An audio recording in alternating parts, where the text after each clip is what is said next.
Hi everybody, it's Sally from Sallystampers. Thank you for joining me today. Today I'm bringing you my chocolate Puds exploding box. It's a cute little box, not very big as you can see, and it houses one of these gorgeous little Cadbury's chocolate Puds. It sits just inside of there, and when you untie it and take the lid off, the sides will explode out, revealing your chocolate Pud. So I'm going to show you how to make it, and it's really quite simple. So for the base of your box you need a piece of card that is 5 3/4 by 5 3/4 of an inch, 14.5 by 14.5 centimetres, and we're going to score all sides at 2 inches. And it's very simple. And once you've done that, we are simply going to fold and burnish those score lines. And once we've done that, we're just going to cut away the 4 corners of this lovely box. So you have to do them relatively tidy. So they didn't look the right size then. So just literally cut them as neat as you can, each corner away, all the way round. And obviously you can save these squares for your sentiment, or for any decoration, or sentiments for another project, because they're not very big, but ideal for sentiments and things. Okay, right, once you've done that, that is literally the base of the box made, and this is what I mean about it exploding.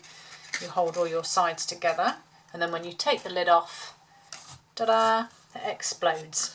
Okay, so you need a little insert to sit your chocolate pudding, and that will be 2 3/16 by 2 3/16, or 5.4 by 5.4 centimetres, and you're simply going to score at 1/4 inch or 1/2 centimetre on all 4 sides.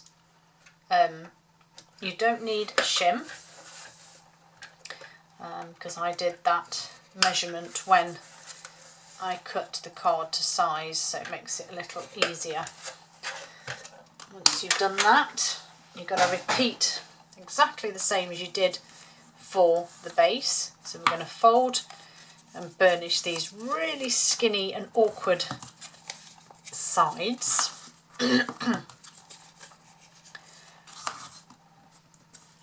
And then you can either create these as tabs, or you can just cut them away the same as you did with the base. Depends how you feel about it, but I'm just going to cut them away. And then once you've done that, you then either need a circle punch or your layering circles. And I've put it out ready, so I'm not hunting for it. The smallest circle. Grab your cut and emboss machine, and obviously your mini will work perfectly for this. And then just make sure that your circle sits fairly central to your insert there. Lay it down and run it through.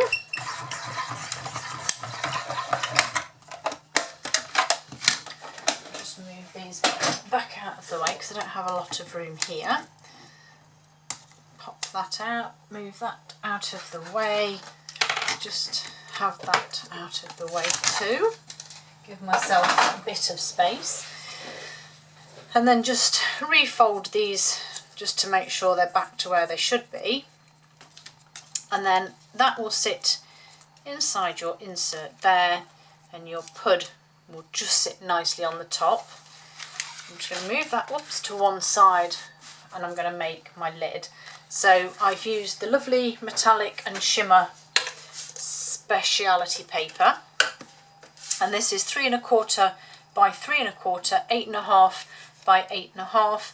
You do need your shim for this bit, and we're going to score all our sides at 3/4 of an inch or 2 centimetres. It is a little bit fiddly when your paper's quite small, but equally it's easy enough to do once you've got it in and started, if you like. So again, fold and burnish these, but of course you will need the tabs for this one, so don't be cutting those corners away or you won't have you won't have a very exciting lid. Okay, so as I say, we're going to cut these into wedges. These scissors are a bit sticky actually, I must have used them for tape at some point or cut through something with glue. Give them a clean. So go around doing all of your corners, cutting those little wedges.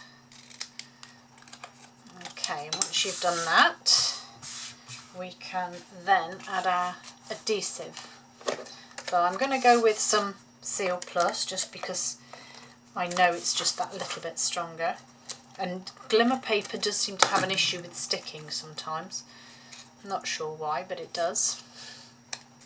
So make my lid up, simple tabs adhered in, and then bring your exploding box back in, and you just need to hold all your sides in and pop your lid on. I then use some of the Simply Elegant trim, somehow it's got into a little knot, there we go, to tie around, and it was really just to add a bit more sort of bling and prettiness to it really. I just thought it would look quite nice and pulls the gold and silver in as well, and I'm not making any effort to make this pretty because it kind of does it by itself when it doesn't get all tangled. So I'm just going to take a little bit of that off, but I quite like it all crazy wild like that. Let's tighten that up a little bit, and then dependent on which way round it is, obviously my pud's now facing the wrong way, but it doesn't matter. I've got a little square, or again you could use one of the squares that you cut out, and I'm using cottage wreaths, and I just wanted that nice little Merry Christmas, and I'm going to stamp this one in Evening Evergreen to match the paper there. So I'll stamp that on there, and then just trim this down to size.